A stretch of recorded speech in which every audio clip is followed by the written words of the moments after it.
Hello, and welcome to the very first episode of the HERstory Project Podcast. My name is Abby Woodman, and on this podcast, we are going to bring you a host of conversations, discussions, and interviews about untold, underrepresented, and fascinating people and events throughout history.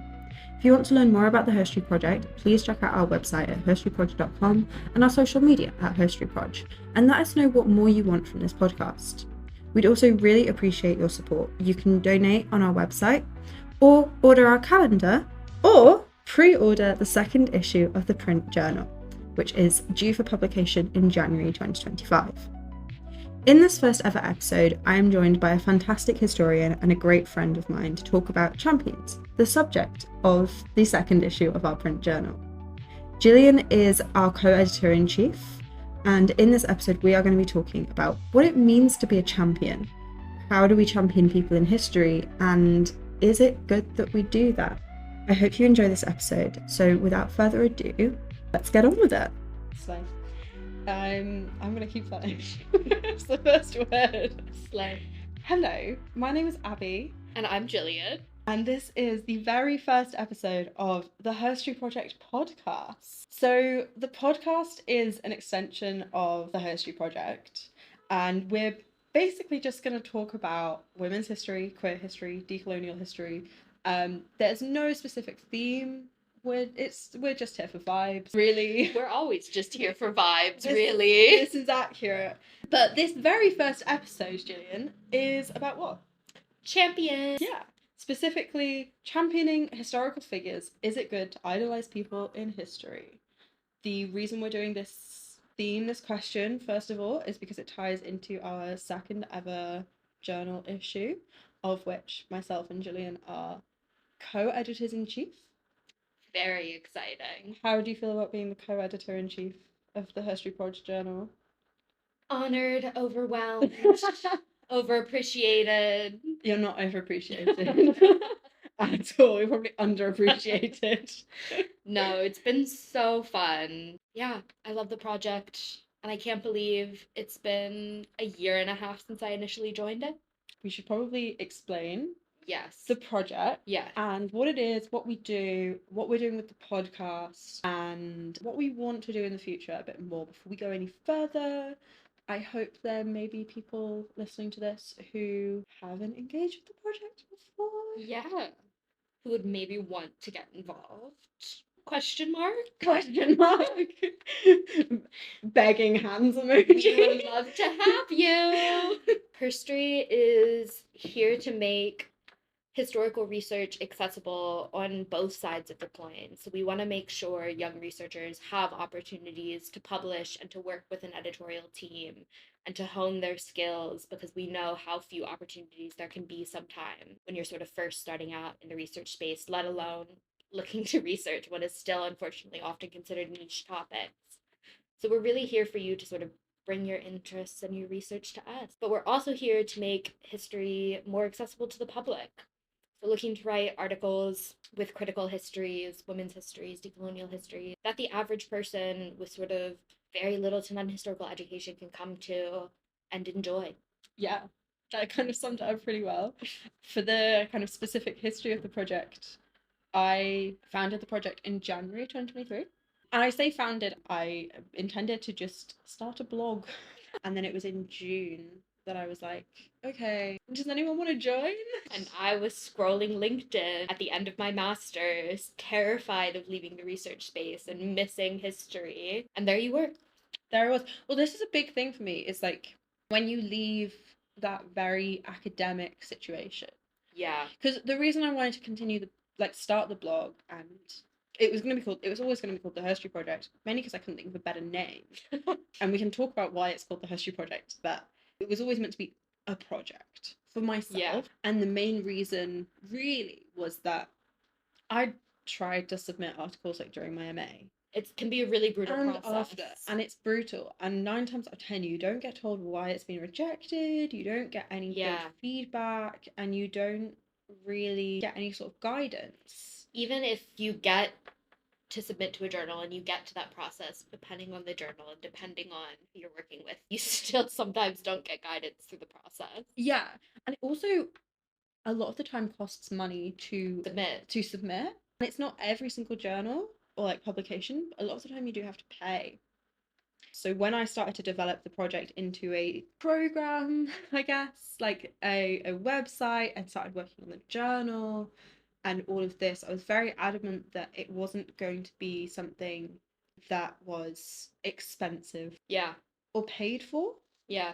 At least the website. Obviously, we have to charge for the journal because there are production costs there involved. are production costs. If anyone wants them, I can give them.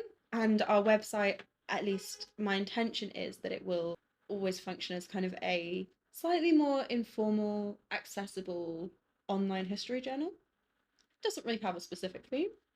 It's called the HERstory Project, but we'll write about anything. I don't think I've turned down an article theme yet.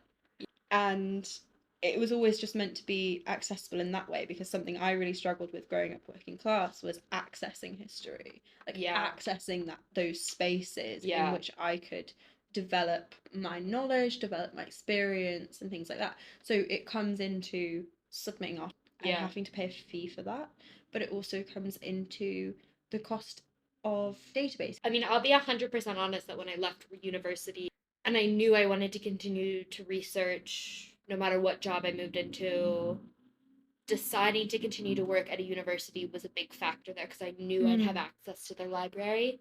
I went straight down a museums route because in terms of like career-wise, I definitely, this is another big part of the project. I know I wanted to do a PhD. I know I want to do a PhD, but at the time of starting the project, almost 2 years ago, that's terrifying. Don't think about it too much. Well, if I think about it, I'm pretty sure around now, we're recording this on the 22nd of November. I don't think it's going to go out till January, because that's when the journal is actually going to be published. So we're recording this in November, not January. And I'm pretty sure now is about the time that I started designing the website. It took me about 2 months. Wow. And the first version of the website was shockingly awful. So that's actually quite impressive. It always is. The first version of anything. It just had to exist, but it took me ages.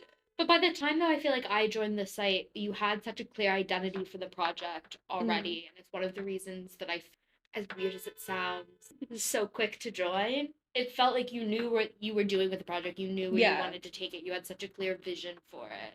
And I appreciate that, actually, that I didn't always feel like that. But it's also changed so much since you joined.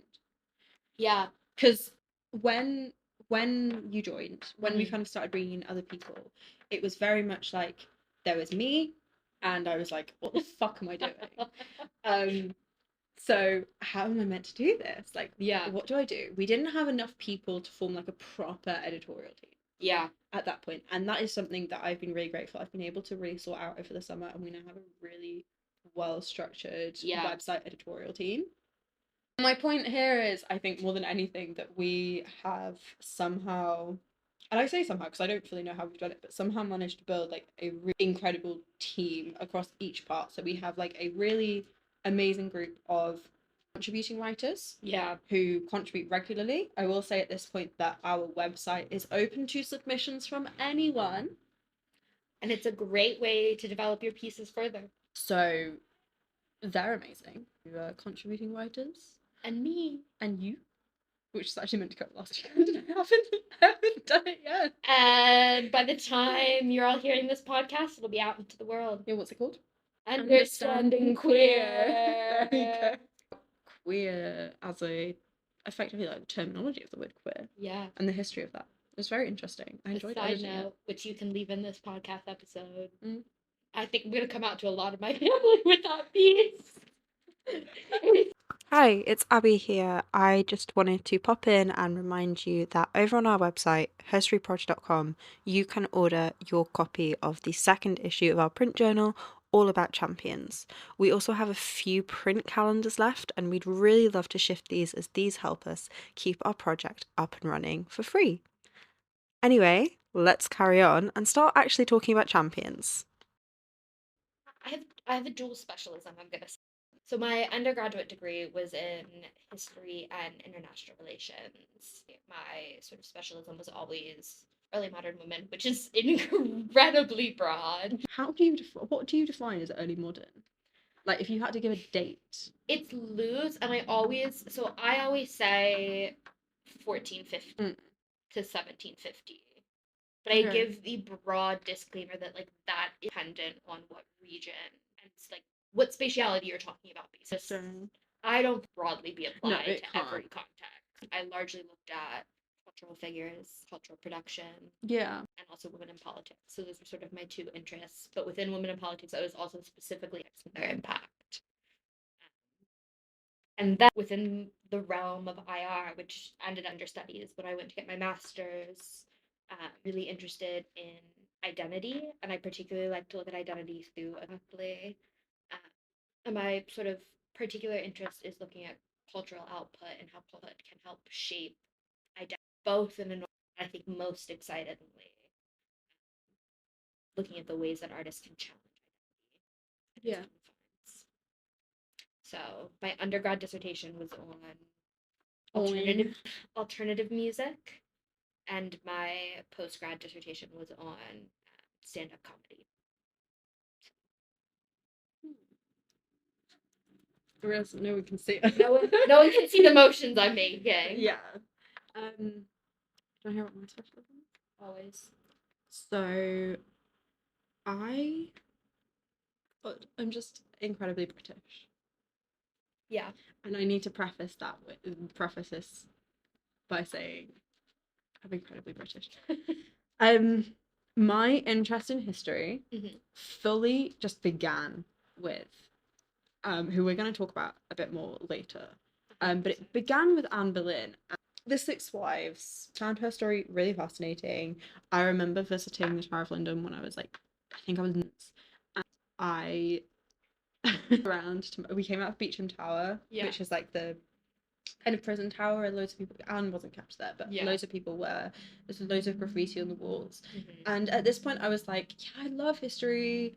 Yeah, it was my first proper time in like central London, and this is probably when I like fell in love with it, and then I just was obsessed with Richard Curtis films set in London for years. And then I moved here. It's great. As we all do. Walked out of the tower, I turned to my nan and I went, I'm going to work in a museum like this one. I'm going to be one of those men in uniform. And then my nan pointed out to be warder, which if you don't know about the Tower of London, first of all, what the hell are you doing? Secondly, you're going to join the military anytime soon. You've got to join the military and serve like 20 odd years. Yeah. Be awarded like a specific list of medals. Yeah. And then you can apply to be a human warder. So my nan said this to me and I went, I'm not doing that. I get to work here. Haven't managed it yet, but we're working on it. We'll get there. I do tours there all the time if you're interested. So they really should be paying me. I literally went there for my birthday this year. It's my favourite place in London, fully unironically. Yeah. Hampton Court is a close second, but arguably you could say that's not in London. I'll leave that. That's a different discussion. Big debate.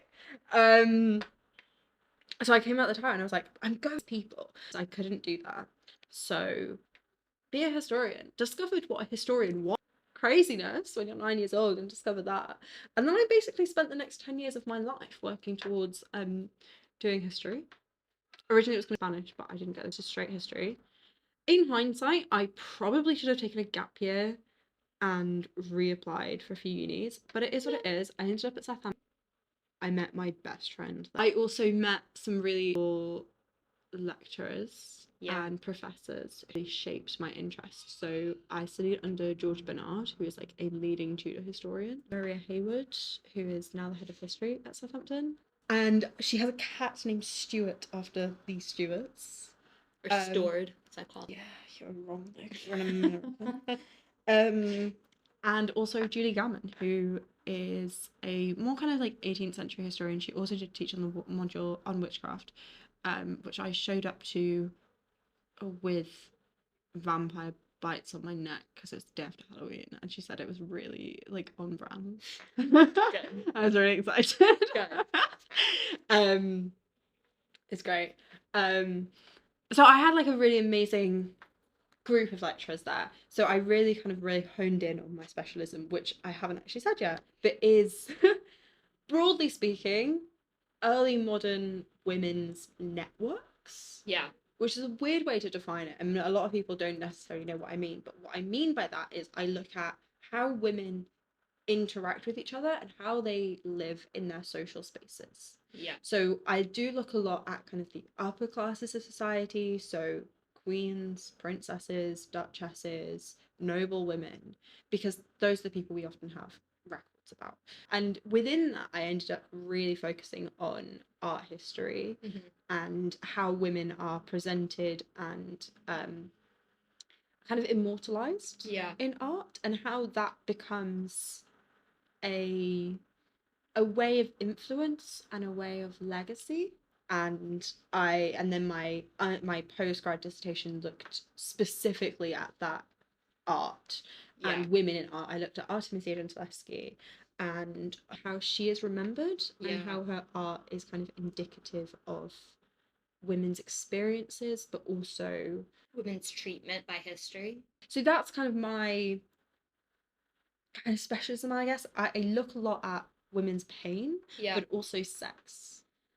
I think it's really interesting, actually, because one thread that I think runs throughout all of your work is this idea of representation, both from sort of an art historical perspective, but also a historical memory perspective. And I think that's why so much of our sort of work and conversations pair so nicely together, because that's so much of my modern focus is looking at sort of representation. It's been so interesting through your work to challenge myself to apply that to some of my early modern focuses. Yeah, because I think we do have a lot of kind of similar interests. Like, we both love Anne of Denmark, and I say that knowing that you're probably going to be like, Anna. It is a pet peeve, I'll be honest. Queen Anna. Thank you very much. But also no one will know who I mean if I say that. I know. This is why people need to learn their Scottish history. Okay, but not all of us went to a Scottish university. Little Miss American over here. No. I'll go there. But I think it's really interesting looking at how some of our work has paired together, in that we often both look at queenship as a concept and within specific examples. But where I'm particularly interested is almost an idea of uncrowned queens. Like, I'm almost exclusively interested in Anne Boleyn before 1533. Yeah. And I love Barbara Villiers and Louise de Querouaille. Yeah. I could take or leave Catherine de Braganza. Like, yeah, she's fine. Yeah. But where I am interested is Charles II's mistresses. Yeah. And so much of that history that kind of relates to sex history. Yeah. So my work, I often find the work of Kate Lister really fascinating, because she looks at that history specifically, like sex history. Yeah. And in particular, her series on Betwixt the Sheets at the moment is looking at the six wives. Yeah. And the sex lives of the six wives. Yeah. But that's kind of where my interest starts and ends in terms of queenship, and sometimes I look at queenship more as a concept, but I very rarely look at queens themselves. Whereas I love to dive into the histories of queens and the way both queen regnants and queen consorts and the ways that they were able to hold and manipulate power really interests me. But I also love that again pairs with your interest of, as you said, uncrowned queens. But then you also do a lot of modern history, like Lella. Love my sports history niches. You do. And well, sports history in particular, I've always been a sports girly. I grew up playing soccer, football, apologies, swimming, playing lacrosse. So it's been really exciting for me, especially through this issue, to be able to explore some sports history, and especially women's sports, because as much as I quite obviously always played with other women, I never watched women's sports. I never explored sort of women's sports history, and Lilla was honestly one of the first times that I did that. So it was really exciting to get to explore her story in particular. Because I was an F1 fan for a full year before I realized that there had been women who participated in the sport, and I think that in and of itself is a shame. Yeah. Do better, F1. Well, I'll do it for you. I hate sport. I don't. I like rugby. Not to be like I'm from Wales, but I like rugby. I like swimming, but I don't know, man. I don't really engage with sports history because I don't fully understand sport. Yeah.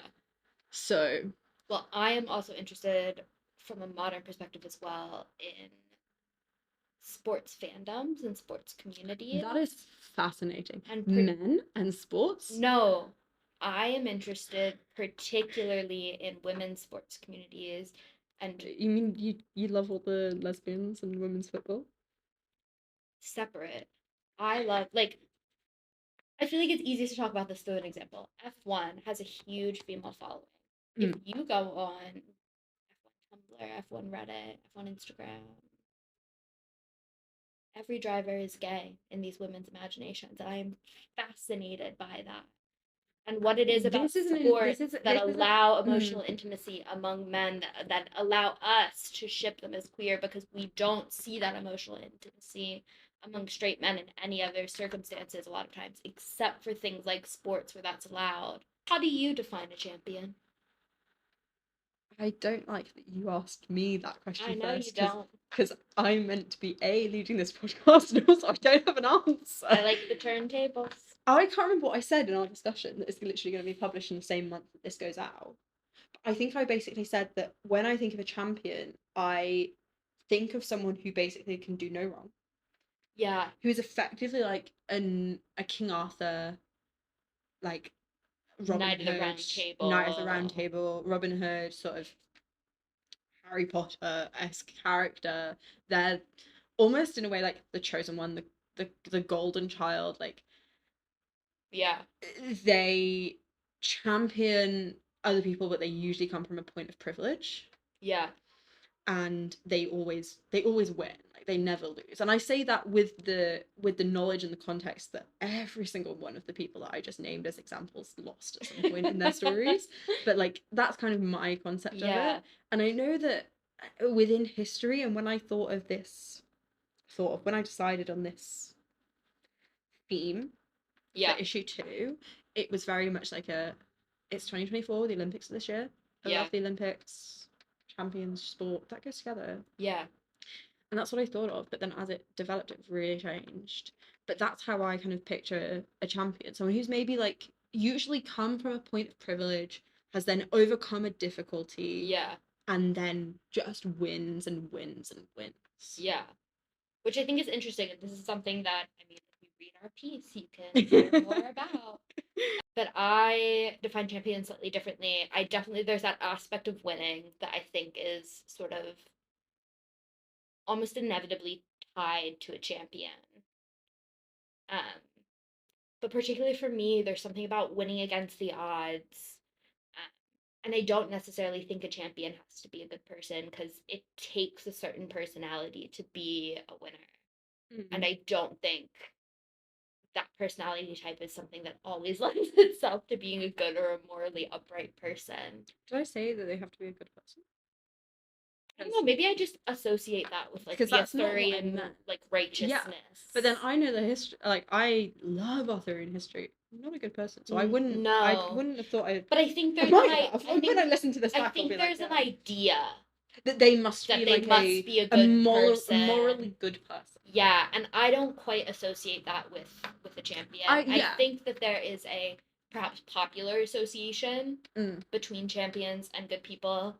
For me, there's something about champions that they can be gritty, they can be dirty, they can have done things that we don't necessarily agree with, but they did it to win. Yeah. And I think winning is something that's so central to me. It's definitely winning. Yeah. Yeah. And then I think our context for I think the root of it is just that they are winning. They're something winning. Like that's the core root of the word champion, I think, isn't it? And for me, again, I think because I'm American, there's I know, winning against the odds, this like myth of the American dream of working and struggling to get there and doing it is something that is so intrinsically, it's like a So I'm hard to separate. I'm incredibly British, so like my national identity in comparison is just shame. Maybe that's why you so struggle with the concept of a champion. You're like, it's just not real. So we've defined what is a champion. Yeah. For us individually. I'd love to hear other people's thoughts. Yes. I don't know how or where we're putting this out, because I'm fully just making everything up as we go along. But DM us on Instagram or something. DM us on Instagram. Gemma will reply to you. Or I think if we will put this out on Spotify, I think you can leave comments there. So To find champion. Yeah, I'm very fascinated. I'm very fascinated by other people's opinions. Anywho, the second question as part of that is what does it mean to champion people within history? And when we say we have a historical champion, what does that mean? This is a really hard one for me because I think it could mean a couple things. For me, championing someone doesn't have to mean that they're a champion, but that they did something impactful. I think sometimes I've struggled with the difference of what is a champion in the way that we've just defined, and what does it mean to champion someone? Because you can champion a champion, and I think that's a slightly different discussion that we can and should have. And then it gets into a point where we've said the word champion so much that we don't understand what we're talking about, and you don't know either. Really don't understand what we're talking about anymore. But yeah, I think in terms of championing someone in history, quite generally, I think it's presenting people for further consumption. That sounds bad, but I think it's important. No, I think that's a good way of putting it. It's and I think that's a big thing of what we do with the project, and another reason that I did choose champions as our second issue theme. Yeah. Because we champion people in that we give them a space and a platform. Yeah. Both in terms of the historical people we're actually talking about, but also the historians. There are so many people, both historians and historical figures whose work has been forgotten. And I think there's something to be said about the importance of giving those people, again, on both sides of that coin, a platform to be able to share their stories. I think what we always need to be careful of, and I know it's something that we've talked about a lot in our work, is not flattening someone out in the process of doing that. Yes. Because there's such an inherent sort of desire, right? For a good person, for someone who you can look up to. Yes. Who you can look to the past and say they've overcome, and so can I. And I think a lot of times when we look at those people, there's a tendency to want to make them perfect. A paragon, archetype, whatever we want to call them. And I think this ties into a question I've put later, but I think ties in now really well, is that often when we champion people in history, we idolize and heroize them. Yes. And that makes them flat. Yeah. You lose the contours of their life. Yeah, you lose the nuance completely. Yeah. Because there's so much gray with historical figures. Like, again, we talk a lot, and why not bring her in now, about Anne Boleyn. About Anne Boleyn, who has undergone such a girl bossification.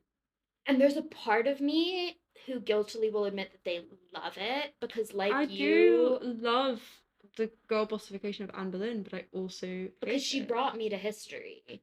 So the question was, what does it mean to champion specific people in history? Yeah.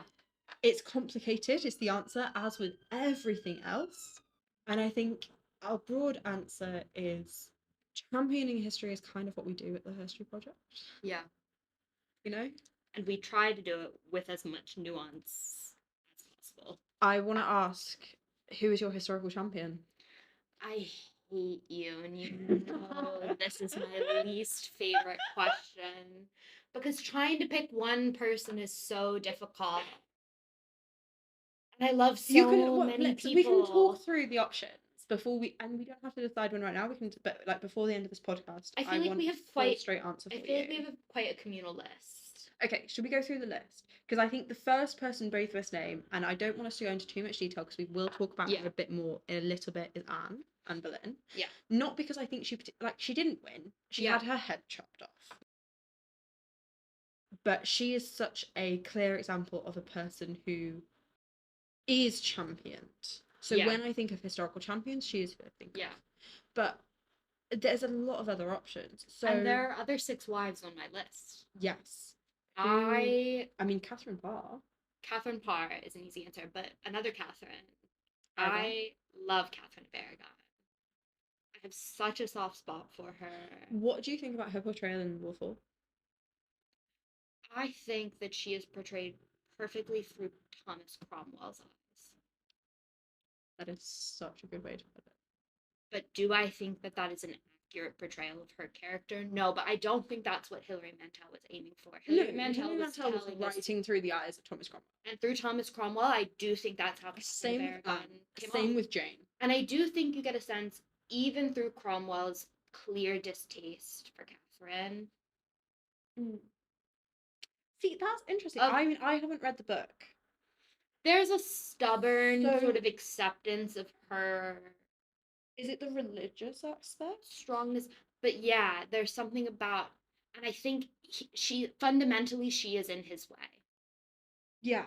Okay. and there is something about that that will always put them at odds. But I do think he respects bits of her character, and through that, I think you see the strength of her character. Because I haven't fully like engaged with Catherine or Cromwell from a kind of historical study perspective. Yeah. I always look at, but I found it really convincing that I was watching it through Cromwell's eyes, and that was Yeah. how he perceived Catherine. Yeah. And but I really enjoyed how he, or at least how Hilary portrays Cromwell portraying Catherine.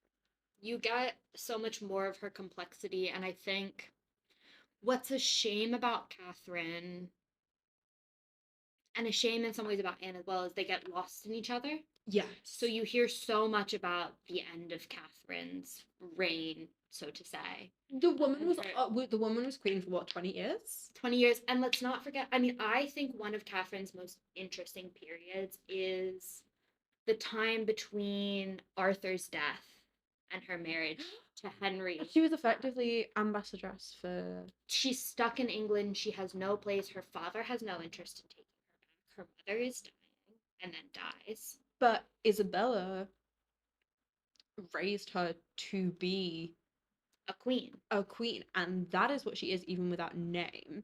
And she acts as the Yeah. Spanish ambassador to England, And not and she only does it that, so well. she is one of the first women that we know about who, within that political minds at least, gets her own cipher.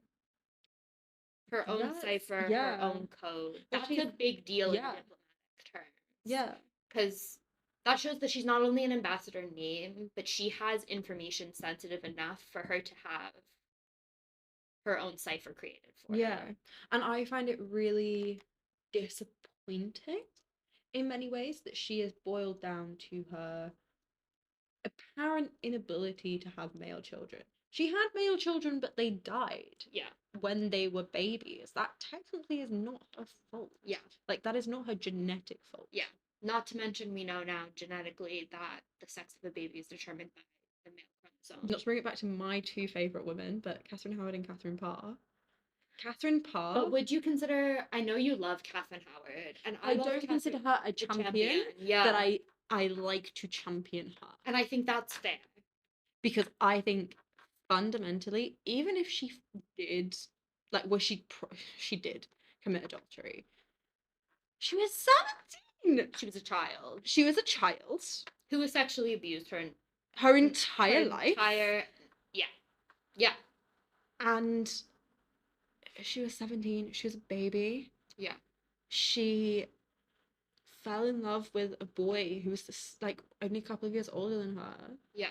Whilst married to a man in his 40s I- with gout. I have also read interpretations where that was not necessarily love, but Mm. again, grooming, because there's an age difference there as well. Yeah, like at this point, this girl doesn't know any better. Yeah. Like since she was 13, at least 13, she has been in sexual relationships with men. Where at 13, I'm sorry, I don't care what anyone says. I am an early modernist, a medieval historian.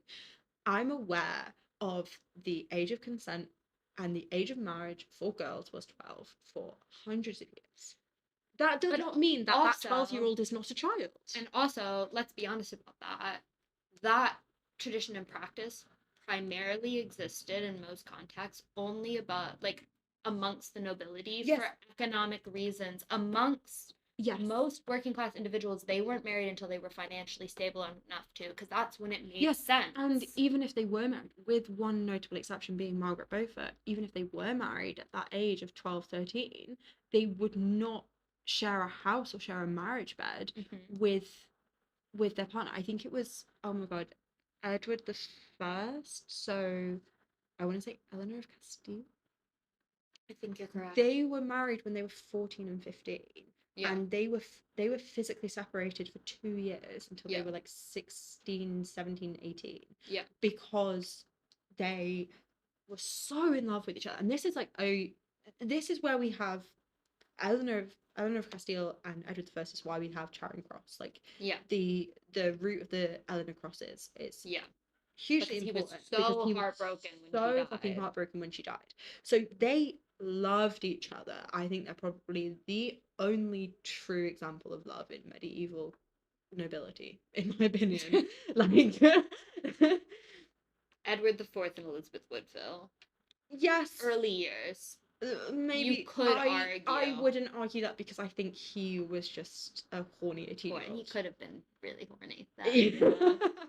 Yeah. Edward the First really loved it. So they were physically separated by their elders, I guess, because she got pregnant and we believe she got pregnant, she lost a baby, and it was considered to be like physically dangerous for her. Yeah. So like they knew that risk and they wouldn't take it. And the notable exception is Margaret Beaufort, and that was because the success, like that was in the context of this Cousins War. I would was call within that context. Margaret Beaufort a champion as well. Margaret Beaufort is 100% a champion. I also don't like her. I don't like her either. She's not my favorite. Another Eleanor that I love, and I will say, yeah. when I was 9, I went to Renaissance England camp. You went to Renaissance England camp? I went to Renaissance England camp. I had to apply. Where? It's like a smart kid camp at one of the local colleges that the professors were putting on. Our last day was like you dressed up as your favorite historical figure from the period we covered, and you gave a speech as them. And I went as Eleanor of Aquitaine. I thought she was the baddest bitch. So I had like those trumpet sleeves. Beautiful. How old were you? I was 9. Okay, right. And my parents had an old like Christmas tree skirt. You put it on the bottom of your Christmas tree, and it was purple. And I knew that royalty used to wear purple, so I took that and I pinned a ribbon to it and I wore it as a cape. I think that's probably still better than. And I had a crown, so I wore the crown as well. Yeah. And it was I will say, one of the circular crowns with the ermine under it. Oh. So. Very fancy. She was trying to be somewhat on theme. On theme. Eleanor of Aquitaine is a fucking icon, though. She really is, and I don't want to make the judgment now, but she might be. She might be your number one. Maybe just because I loved her so young, like after Anne Boleyn and maybe like Nefertiti. One of my earliest obsessions. Really? We had this book series, I don't know if you had it here, but they were called The Third World. The Princess Diaries. And not the ones you're thinking of with Anne Hathaway. With Meg Cabot. Yeah, not that. But it was a series of books by different, like, supposedly written from the perspective of different historical princesses in their early life. Okay, fair play. I don't think we had that. Yeah, and I had read one written from the perspective of Eleanor of Aquitaine, and I fell in love with her, and then I did my own research into, like, what she did, after she was a child. But I'm trying to think of other historical champions. There's some cultural champions I have as well. Yeah, go for it. Mary Wollstonecraft is definitely one. Oh my god, she's always up there. I love her. She's intrinsically tied to me as well, probably quite naturally to Mary Shelley. Yeah. Who I think so often gets overshadowed by either her work or her husband. Which is so tragic. I personally think Mary Shelley invented Frankenstein. She effectively invented sci-fi. She not only invented sci-fi, which I will argue is taking on her mother's work. If you read Mary Wollstonecraft's last piece, which technically was unpublished, but is Maria, or The Wrongs of Women. Yes, of course. That piece is written in 3 sort of distinct genres, and the third genre of it is proto-sci-fi or proto-horror, and the whole point of it was to show the horrors that women faced. Yeah. And how sort of disgusting it was that you could exaggerate it, but actually that was still someone's reality. Yeah. With Mary Wollstonecraft, realize I can't just use their first names then.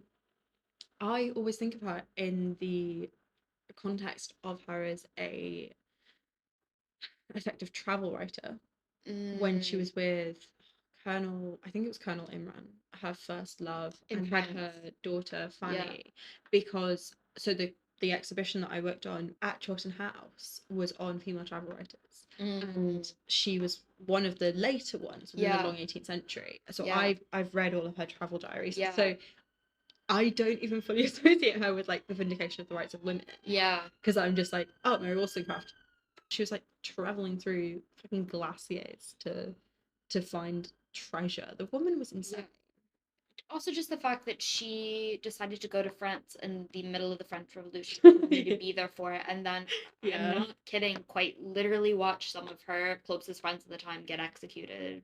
Yeah, the woman was insane. She lived through a lot. What do you think about and I only discovered recently that's theory and not a straight fact, but a theory that Mary Shelley lost her virginity on her grave? Believed. Yeah.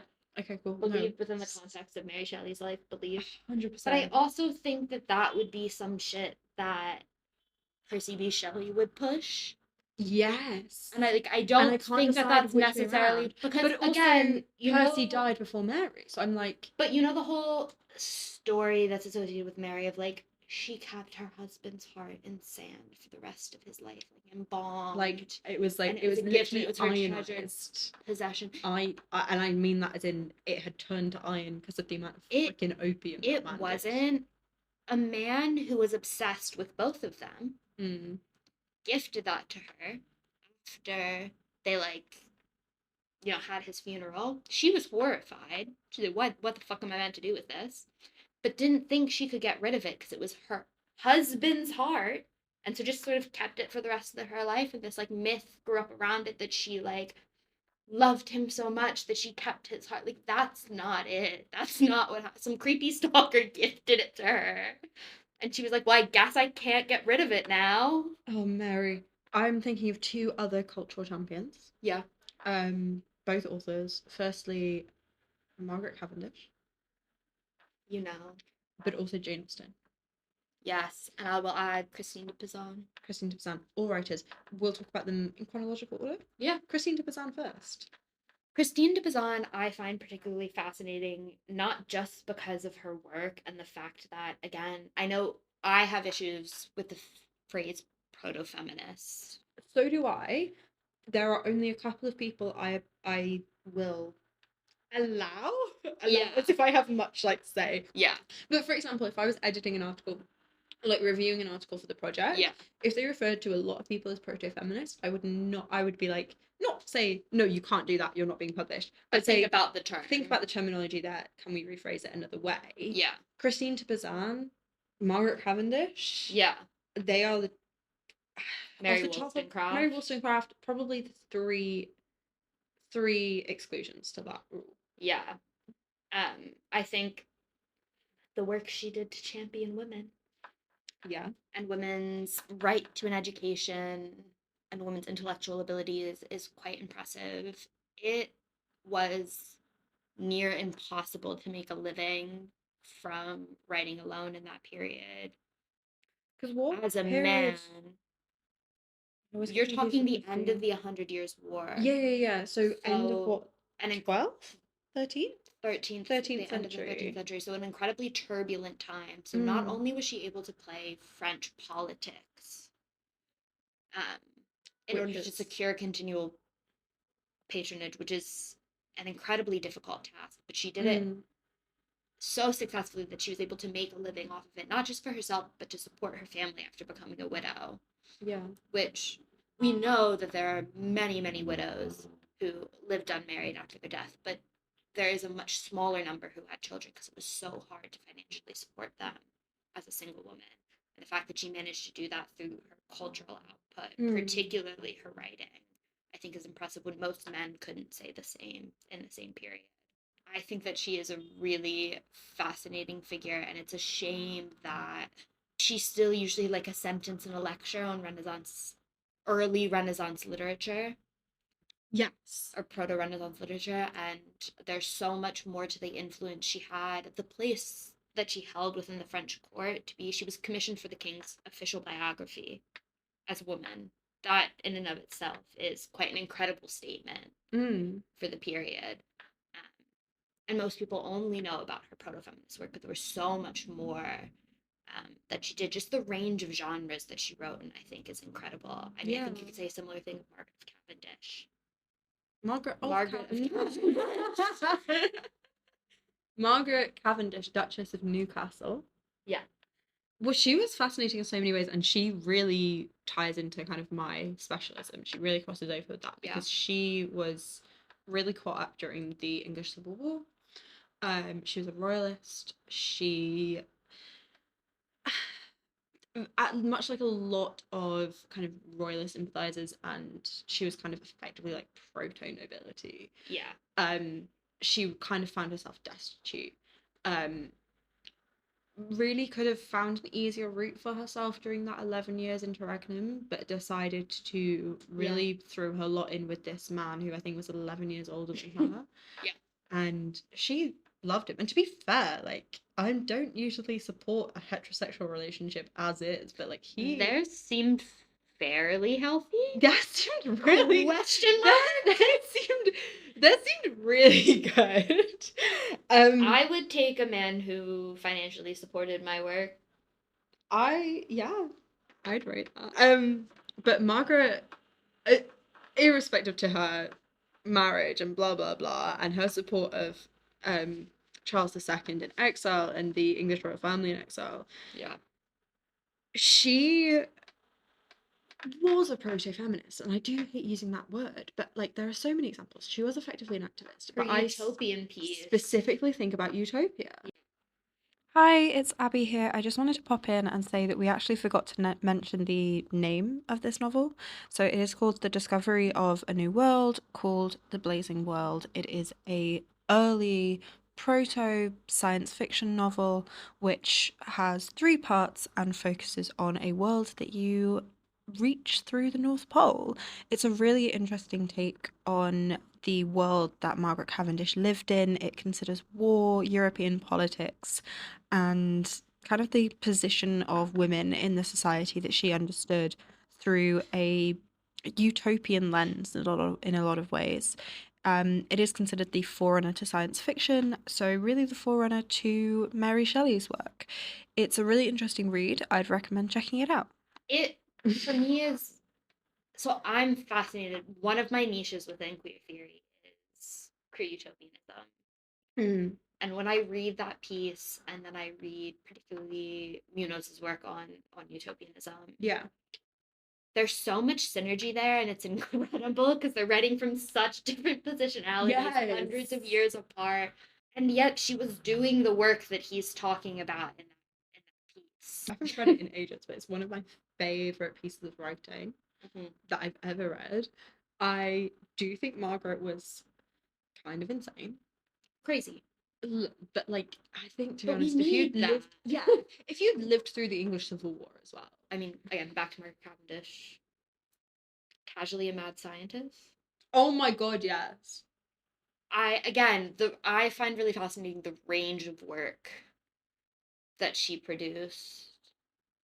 I mean, at least once she could come back to England, running a household and running an estate and keeping up with the finances, and I mean, those were all usually within a noblewoman's domain, on top of her cultural output.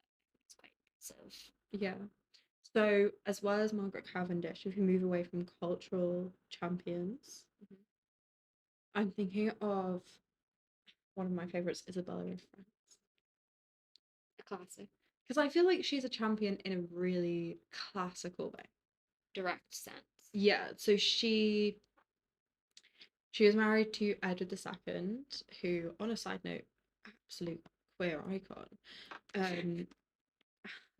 I love him so much. Love him and his danger twinks. Yeah. But she was married to him when she was 12. Mhm. She was effectively imprisoned for 10 years of her life. She managed to run off to France Yeah. because at this point the English king was technically also a vassal lord to the French king. Yeah. But Edward II, being the prideful little shit that he was like, I'm not gonna swear tribute. I'm not gonna swear tribute to you. So Isabella was the French king's brother.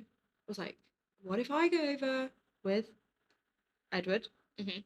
the prince, heir to the throne, and he can do it on your behalf. They did that.